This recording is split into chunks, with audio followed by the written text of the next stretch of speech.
Hello students, in this video I am going to solve 7 questions and these questions have been taken from the IBPS Clerk Examination 2024।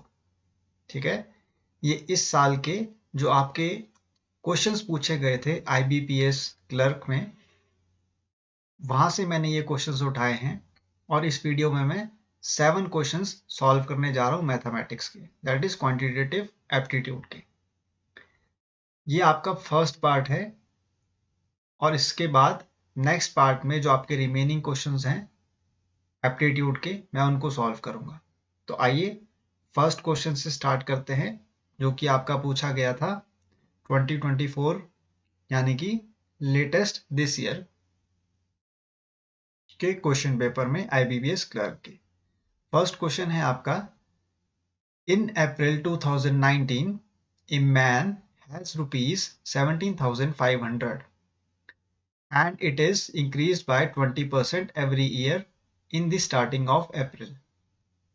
If man spends 60% of total amount in April 2021, then find total amount in rupees man has at the end of April 2021। ठीक है, तो आपसे क्या कह रहा है question कि आपके पास अप्रैल 2021 में जो है वो ₹17,500 है एक पर्सन के पास। ठीक है, और ये 17,500 हर साल इंक्रीज हो रहे हैं 20% से। ठीक है, every year this 17,500 is increasing at a rate of 20%। ठीक है, और अप्रैल 2021 में, सॉरी 2019 है स्टार्टिंग ईयर, यहां पर आप लिखेंगे 2019। ठीक है, 2019 में है आपके पास 17,500 रुपीज और अप्रैल 2021 जो है आपका यहां पर 60% जो टोटल अमाउंट है उसके क्या हो गए हैं, खर्च हो गए हैं। ठीक है, तो आप सबसे पहले ये देखिए कि 2019 से 2021 तक 20% का क्या हो रहा है, इंक्रीज हो रहा है। तो आप यहां पे क्या करेंगे, 17,500 को मल्टीप्लाई करेंगे किसके साथ, 120% के साथ, दैट मीन्स 120 अपॉन 100। ये आपका इंक्रीज किस ईयर के लिए हो रहा है, फर्स्ट ईयर के लिए, दैट मीन्स 2019 टू 2020। ठीक है, और जो नेक्स्ट आपका इंक्रीज हो रहा है 120 अपॉन 100, ये आपका इंक्रीज हो रहा है 2020 टू 2021। ठीक है, मैंने क्या कहा आपसे, जो आपका ये फर्स्ट है इंक्रीज 120 अपॉन 100, ये इंक्रीज हो रहा है आपका अमाउंट कौन से ईयर से, अप्रैल 2019 से 20 तक। और जो ये सेकंड है आपका 120 अपॉन 100, ये आपका इंक्रीमेंट हो रहा है कब से, अप्रैल 2020 से लेके 21 तक। क्लियर है यहां तक। 20% इंक्रीज का मीनिंग क्या है, 120 अपॉन 100, दैट मीन्स 100% जो है ओरिजिनल वैल्यू है, उसमें 20% इंक्रीज हो रहा है, तो वो कितनी वैल्यू बन जाएगी, 120%। ये है इसका मीनिंग। अब आप क्या करेंगे, सिंप्लीफाई करेंगे इन वैल्यूज को, जीरो से आप जीरो को कैंसिल आउट कर देंगे। ठीक है, तो आपके पास रिमेनिंग वैल्यू क्या आ गई, 175 मल्टीप्लाई विथ 144। 12 इंटू 12 कितना होता है, 144। और 175 को जब आप 144 से मल्टीप्लाई करेंगे तो आपके पास क्या वैल्यू आएगी, 25200। सो 25,200 is the amount after increment of 2 years, that is on April 2021। अप्रैल 2021 में जो है एक मैन को कितने रुपीस का अमाउंट मिला है, 25,200 का। अब आपसे क्वेश्चन कह रहा है कि 60% है जो टोटल अमाउंट का अप्रैल 2021 में, वो क्या कर दिया, इस पर्सन ने स्पेंड कर दिया है। तो 60% कितना होगा इसका, 60% होगा 60 अपॉन 100 मल्टीप्लाई विथ 25,200। ठीक है, तो आपके पास क्या वैल्यू आएगी, 252 multiply with 60 which will be equal to how much? 15,120. So 15,120 क्या कर दिया है उसने? अप्रैल 2021 में इतना अमाउंट उसने क्या कर दिया है? स्पेंड कर दिया है। ठीक है, उसने क्या कर दिया? स्पेंड कर दिया ये अमाउंट। ठीक है, ये उससे खर्च हो गया है। 15,120 खर्च हो चुके हैं। तो अब आपसे क्वेश्चन पूछ रहा है find the total amount man has eight the end of 2021। तो रिमेनिंग अमाउंट आपको निकालना है। तो रिमेनिंग अमाउंट आप कैसे निकालेंगे? By subtracting 25,200 with 15,120। क्लियर है? तो आप यहाँ से पता लगा लेंगे जो उसके पास रिमेनिंग अमाउंट है, that means total amount at the end of the April 2021। ठीक है, तो वो कितना आ जाएगा? वो आ जाएगा आपके पास 10,080 रुपीज। ठीक है, सो 10,080 rupees is the total amount which a man has eight the end of April 2021। Clear है यहां तक? ठीक है, ये आपका बहुत ही सिंपल क्वेश्चन था। आपको गिवन था 17,500 अमाउंट और ये अमाउंट आपका हर साल इंक्रीज हो रहा है 20% से। ठीक है, और अप्रैल 2021 में ये अमाउंट आपका बन गया 25,200 और अप्रैल 2021 में मैन ने स्पेंड किया 60% किस अमाउंट का? 25,200 का। तो उसके पास कितने रुपीस बच गए? 15,120 बच गए। ठीक है, सॉरी 15,120 उसने स्पेंड कर दिए। तो उसके पास रिमेनिंग अमाउंट कितना बच गया at the and of the April 2021? That is rupees 10,080 rupees. So this is your answer. I hope first question is clear to you. Moving on to the second question now. Second question आपसे कह रहा है ratio of length to breadth of a rectangle is 4:3 and area of the rectangle is 300 centimeter square. If the breadth of rectangle decreased by 20% and the length is increased by 10%, then find the new perimeter of the rectangle. ठीक है, आपको given है length और breadth का ratio that is 4:3। ठीक है, और आपको एरिया गिवन है। एरिया गिवन है rectangle 300 centimetre square. Area of a rectangle is length into breadth. ठीक है, तो एरिया आपको कितना गिवन है? 300 सेंटीमीटर स्क्वायर। ठीक है, 300 सेंटीमीटर स्क्वायर आपको एरिया गिवन है which will be equal to length. Length will be 4x multiply with 3x।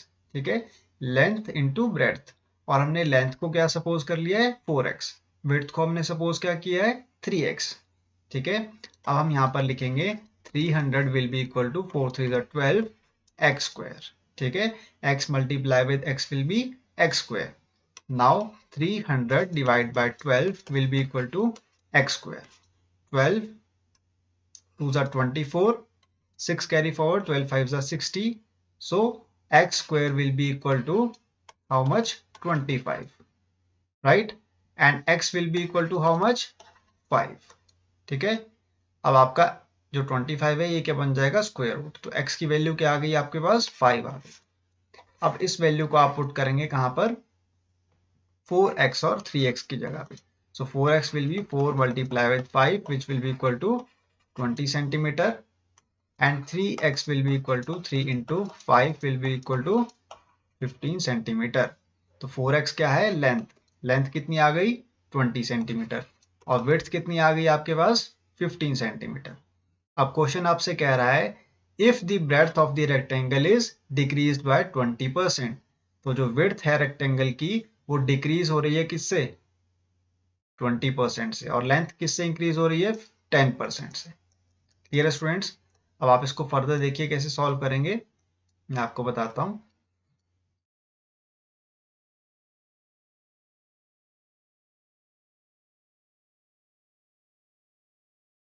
देखिए यहां पर विड्थ जो है आपकी वो है 15 सेंटीमीटर और ये डिक्रीज किससे हो रही है? 20% से। 20% डिक्रीज मीन्स 80/100। ठीक है, this is width. Width is decreasing by 20%। तो 20% डिक्रीज का मीनिंग क्या होगा? 80%, दैट मीन्स 80/100। 0 से 0 कैंसिल आउट, 2 4 जा 8, 2 5 जा 10, 5 3 जा 15, 4 3 जा 12। तो 12 सेंटीमीटर आपके पास क्या आ गई, विड्थ आ गई। And length is increasing by 10%। ठीक है, यहां पर देखिए ध्यान से, जो आपकी विड्थ थी वो डिक्रीज हो रही थी 20% से, और length is increase by 10%। Length किससे इंक्रीज हो रही है, 10% से। तो आपके पास लेंथ आपको कितने सेंटीमीटर गिवन है, 20 centimetre, and it is increasing by 10%, so this will become 110 upon 100। 0 से आपके 0 कैंसिल आउट हो जाएंगे, so 11 multiply by 2 will become 22 centimetre. ठीक है, ये आपके पास क्या आ गई, लेंथ आ गई। लेंथ और विड्थ जब आपके पास आ गई है तो आपसे क्वेश्चन क्या पूछ रहा है, find the perimeter of the rectangle.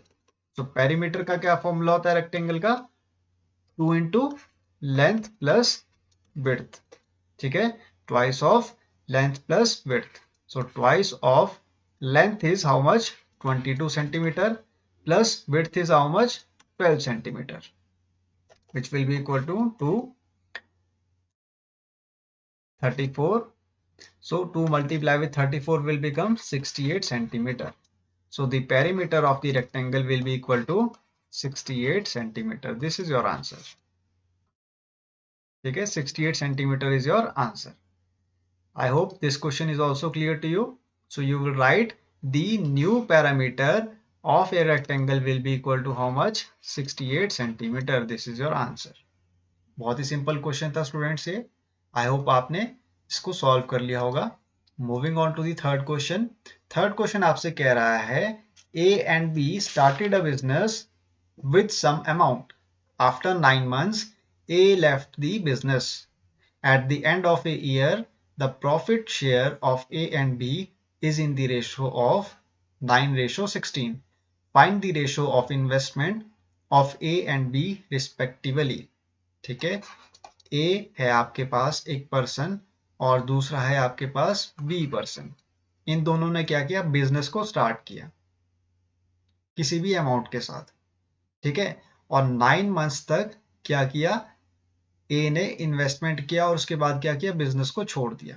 ठीक है, तो आप लिखेंगे यहां पर investment of A will be equal to 9x। ठीक है, x क्या है आपके पास, investment of the person A. ठीक है, x क्या है, x है ए पर्सन की इन्वेस्टमेंट। ठीक है, और वो कितने टाइम पीरियड के लिए इन्वेस्ट कर रहा है, 9 मंथ्स के लिए। तो हमने क्या लिखा है यहाँ पर, 9x। ठीक है, ए पर्सन ने जो इन्वेस्टमेंट की है वो क्या है, 9x है।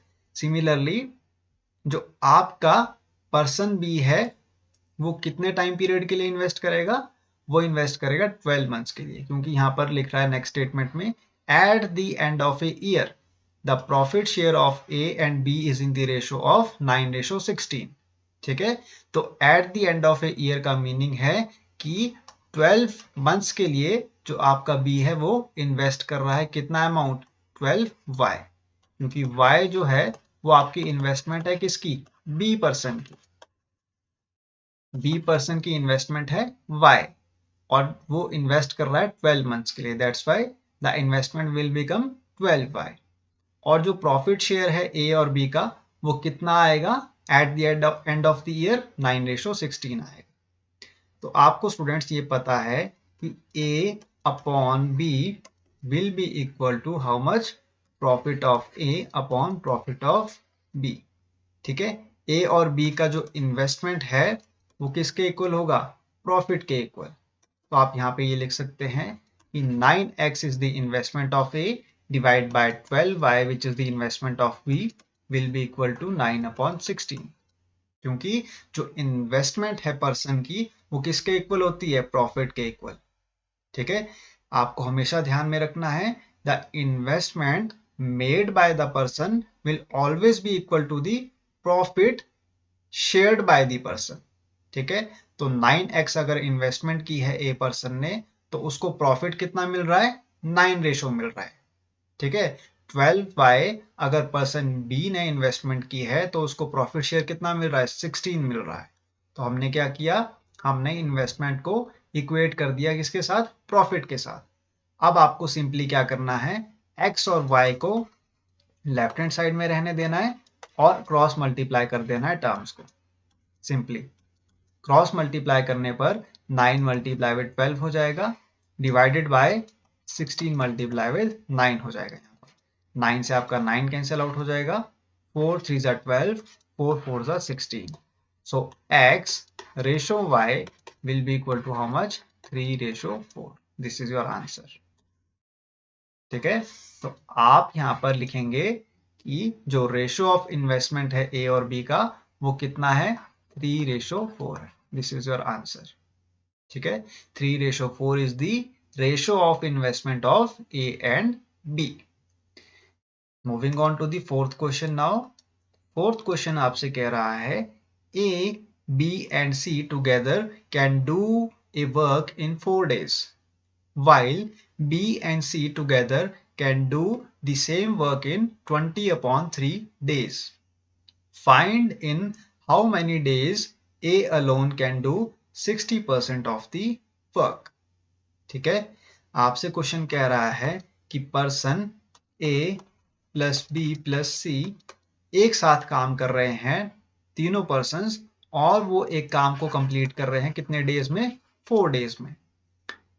नेक्स्ट लाइन में आपसे कह रहा है, स्टेटमेंट आपसे कह रहा है कि B plus C, that means B person and C person क्या कर रहे हैं, एक साथ काम कर रहे हैं, और वो काम को कंप्लीट कर रहे हैं कितने डेज में, 20/3 डेज में। क्लियर है यहां तक? अब आपसे क्वेश्चन पूछ रहा है कि आपको फाइंड आउट करना है कि ए पर्सन अगर अकेला काम करेगा तो वो 60% वर्क कितने दिन में कंप्लीट करेगा। ठीक है, तो आप सबसे पहले यहां पे क्या निकालोगे, टोटल वर्क निकालोगे। ठीक है, इन क्वेश्चंस में आपको हमेशा ध्यान रखना है, आपको सबसे पहले फाइंड आउट क्या करना है, टोटल वर्क फाइंड आउट करना है। तो टोटल वर्क आप कैसे फाइंड आउट करोगे, टोटल वर्क आप फाइंड आउट करोगे एलसीएम लेकर, और एलसीएम आप किसका लोगे, 4, 20/3। ठीक है, 4, 20/3 का आप क्या लोगे, एलसीएम लोगे। सबसे पहले आप क्या लोगे, यहां पर जो आपके पास डिनोमिनेटर में वैल्यू है इसको सेम करोगे, 3 को आप क्या ले लोगे एलसीएम इन दोनों में, 4 3 हो जाएगा 12, 20। ठीक है, 12 और 20 का आप क्या निकालोगे, एलसीएम निकालोगे। देखिए यहाँ पर 12, 20, 2 6 12, 2 1 2 0, 2 3 6, 2 5 10, now 3 1 3 and 5 1 5। तो आपके पास एलसीएम क्या आएगा, 2 2 4, 4 3 12, 12 5 60। So total work will be equal to how much, 60। Total work आपके पास क्या आ गया, 60 आ गया स्टूडेंट्स। क्लियर है यहां तक? ये टोटल वर्क अगर आपके पास 60 आ गया है तो आप ये कह सकते हैं कि B प्लस सी, जो B प्लस सी है वो कितना वर्क कर रहे होंगे, B plus C will be doing the work which will be equal to how much, 60/20/3। क्यों? क्योंकि B plus C 20/3 डेज ले रहे हैं किसको, काम को कंप्लीट करने के लिए। ठीक है, और total work divide by number of days will be equal to how much, efficiency. ये आपको हमेशा ध्यान में रखना है formula, efficiency will be equal to total work divide by number of days और द टाइम पीरियड। ठीक है, टाइम पीरियड और द नंबर ऑफ डेज। तो आप ये फॉर्मूला हमेशा ध्यान में रखेंगे। एफिशिएंसी जो है आपकी, ठीक है, वो किसके इक्वल होगी, टोटल वर्क के divide by the time taken to complete the work और the total number of days. तो यहाँ पे मैंने क्या लिखा, total work divide by total number of days to complete the work. तो मुझे यहां से क्या मिल जाएगी, एफिशिएंसी मिल जाएगी किसकी, B प्लस सी की। तो B प्लस सी की एफिशिएंसी मैं कैसे निकालूंगा, 60 मल्टीप्लाई विद 3/20। 0 से 0 कैंसिल आउट, 2 से 3 cancel out, sorry 6 cancel out, 3 आ जाएगा, 3 3 9। तो 9 जो है आपके पास ये क्या आ गई, एफिशिएंसी आ गई स्टूडेंट्स। 9 जो है आपके पास वो क्या आ गई, एफिशिएंसी आ गई। ठीक है, अब आप क्या करेंगे स्टूडेंट्स, नेक्स्ट स्टेप में एफिशिएंसी निकालेंगे A plus B plus C की, ठीक है। अब आप निकालेंगे एफिशिएंसी किसकी, A plus B plus C की, that means efficiency of the 3%। तो एफिशिएंसी ऑफ 3% आप कैसे निकालेंगे, total work divide by the total number of days to complete the work, that is 4, ठीक है। 4 जो है आपको डेज लग रहे थे कितने पर्सन्स को, 3% को कंप्लीट करने में टोटल वर्क को, ठीक है। तो यहाँ पर एफिशिएंसी कैसे निकलेगी, 3% की एफिशिएंसी निकलेगी total work divide by total number of days, which will be equal to how much, 4 1 जा 4, 2 कैरी फॉरवर्ड, 4 5 जा 20। तो एफिशिएंसी जो है ए प्लस बी प्लस सी की वो कितनी आ गई, 15 आ गई। अब आपको निकालनी है efficiency of the person A, which will be equal to efficiency of A plus B plus C minus efficiency of B plus C, ठीक है। अब यहां से आपके पास क्या निकल जाएगी, efficiency of the person A, ठीक है। आप यहाँ पे कैंसल आउट कर देंगे बी प्लस सी को किसके साथ, माइनस बी माइनस सी के साथ, ठीक है। नेगेटिव साइन जब आपका ब्रैकेट में जाएगा या फिर ब्रैकेट को ओपन करेगा तो माइनस बी आ जाएगा आपके पास और माइनस सी आ जाएगा। तो आपका प्लस बी माइनस बी के साथ कैंसिल आउट हो रहा है, प्लस सी माइनस सी के साथ कैंसिल आउट हो रहा है। तो आपके पास रिमेनिंग क्या बच जाएगा यहाँ पर, बताइए, what will be the remaining, remaining will be the efficiency of A, so that will be equal to how much, 15 minus 9, so 15 minus 9 will be equal to how much, 6, so 6 will be the efficiency of person A, person A की efficiency क्या आ जाएगी, 6 आ जाएगी। अब आपको क्या find out करना है, देखिए क्वेश्चन में, देखिए दोबारा मैं आपको क्वेश्चन रीड आउट कर देता हूं, find in how many days A alone can do 60% of the work, यानी कि 60% जो वर्क है वो ए पर्सन अकेला कितने दिन में करेगा, ठीक है। तो आप यहां पे लिखेंगे ए टेक्स और the number of days A takes to complete 60% of the work, to complete 60% of the work will be equal to 60 upon 100 multiply with 60 upon 6. Why 60 upon 6? Because 60 is the total number, sorry, total work divided by efficiency. आपको निकालना क्या है, देखिए मैंने आपको क्या बताया था, efficiency is equal to total work upon time. And what is time? Time is the number of days. What is the time? Time is the number of days to complete the work. और total work आपको पता ही है क्या होता है, total work is the amount of work which a person has to do, ठीक है। और efficiency क्या है, उसकी स्पीड काम करने की। What is efficiency? Efficiency है स्पीड काम करने की, ठीक है। तो अब आपको फाइंड आउट क्या करना है, आपको फाइंड आउट करना है नंबर ऑफ डेज को, दैट मीन्स टी को फाइंड आउट करना है। तो आपका टी किसके इक्वल आ जाएगा, total work divide bye efficiency, ठीक है। तो आपका जो नंबर ऑफ डेज है वो किसके इक्वल आ जाएंगे, total work divide bye efficiency के। तो यहाँ पे टोटल वर्क क्या है 60 और एफिशिएंसी क्या है ए की, एफिशिएंसी है ए की 6, तो मैंने 6 को कहाँ पे ले गया, डिनोमिनेटर में। और 60% आपको वर्क निकालना था किसका, ए का।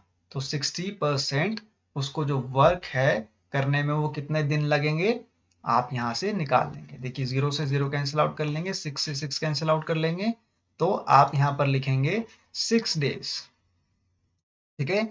ए पर्सन को कितने दिन लगेंगे 60% काम को करने के लिए, A person will take 6 days to complete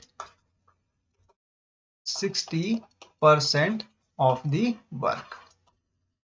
A person को 6 days लगेंगे 60% वर्क को कंप्लीट करने के लिए। तो आपका आंसर क्या आ जाएगा, 6 days आ जाएगा।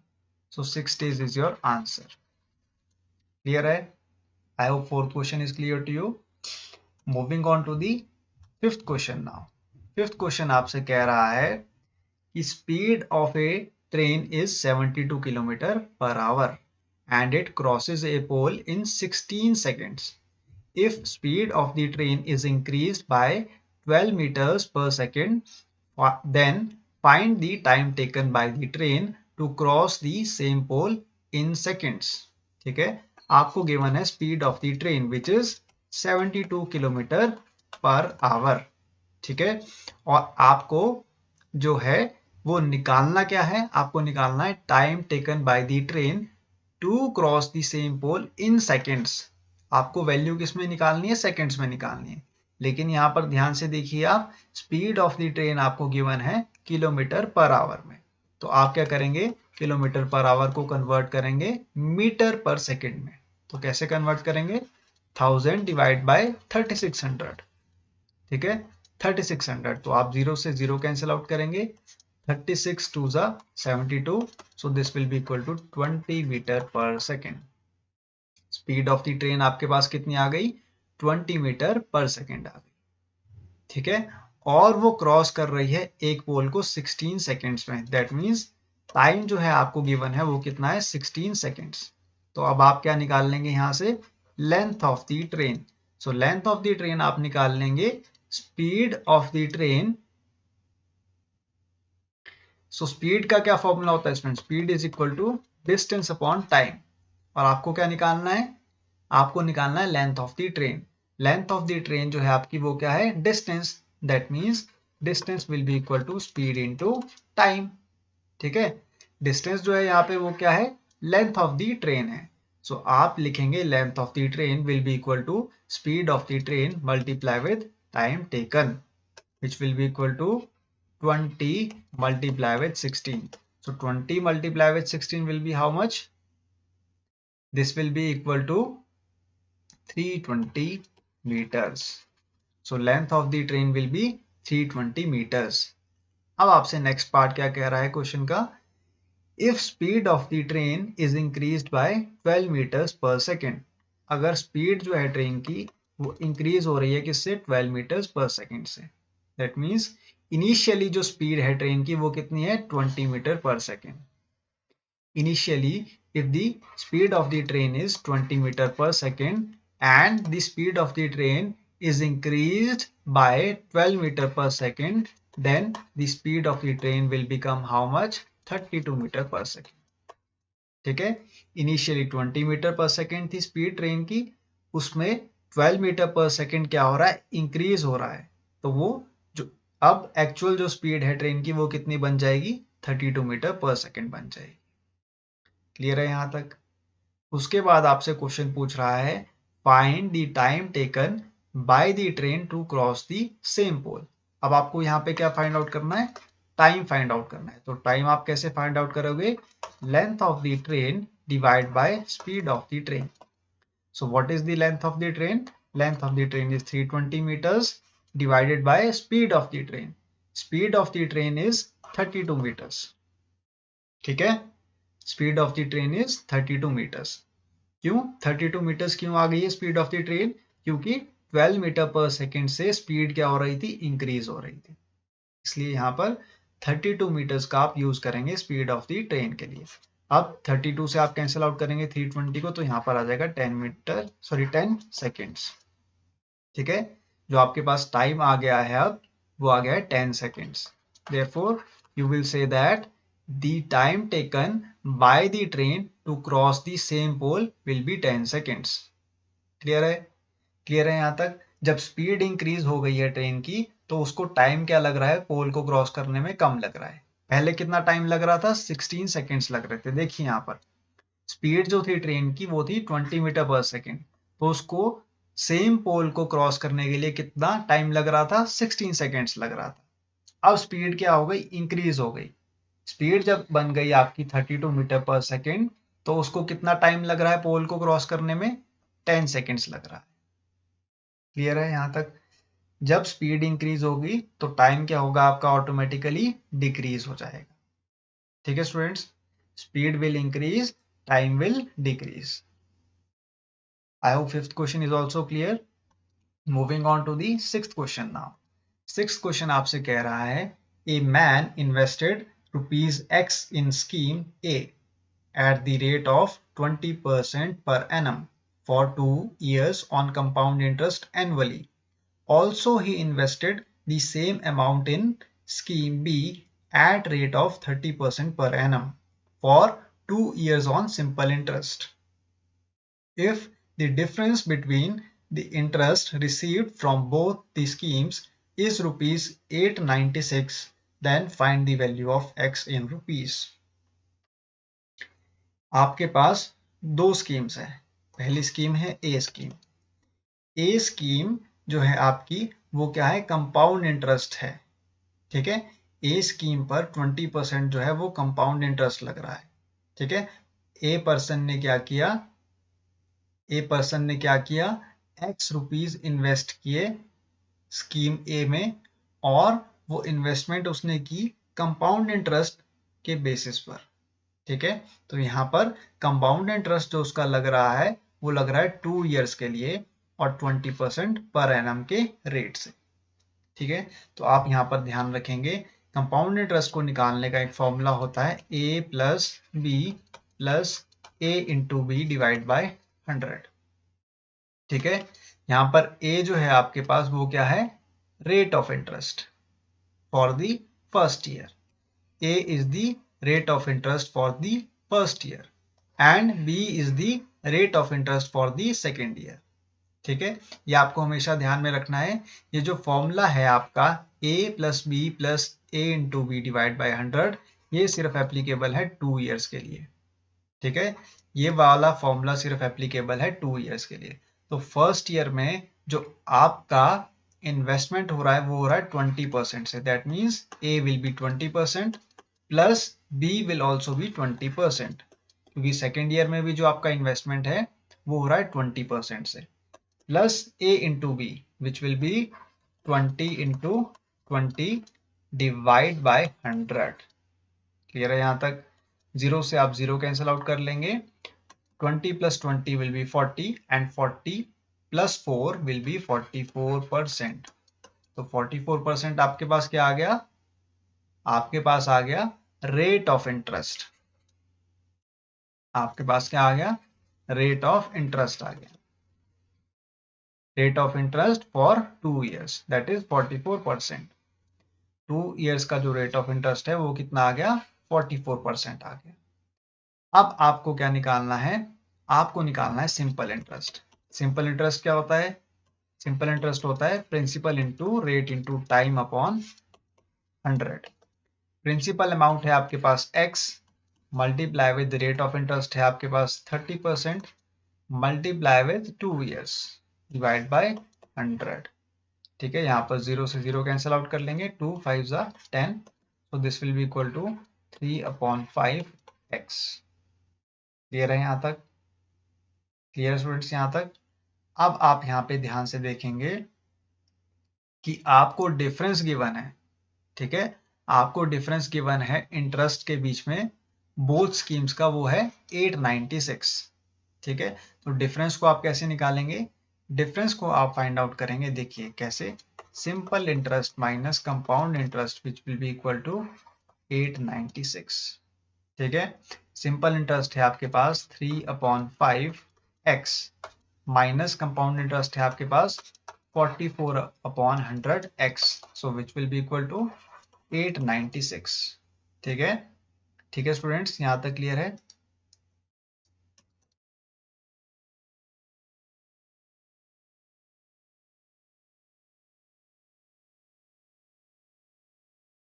अब आपको क्या करना है, x को कॉमन लेना है यहाँ पर। ठीक है, एलसीएम आपके पास क्या आ जाएगा, यहाँ पर एलसीएम आ जाएगा आपके पास 100। ठीक है, 5 2 10, 0 2 3 6 will be 60 minus 44 which will be equal to 896. So 60 minus 44 will be how much? This will be 6, will be 1, 16 upon 100 which will be equal to 896।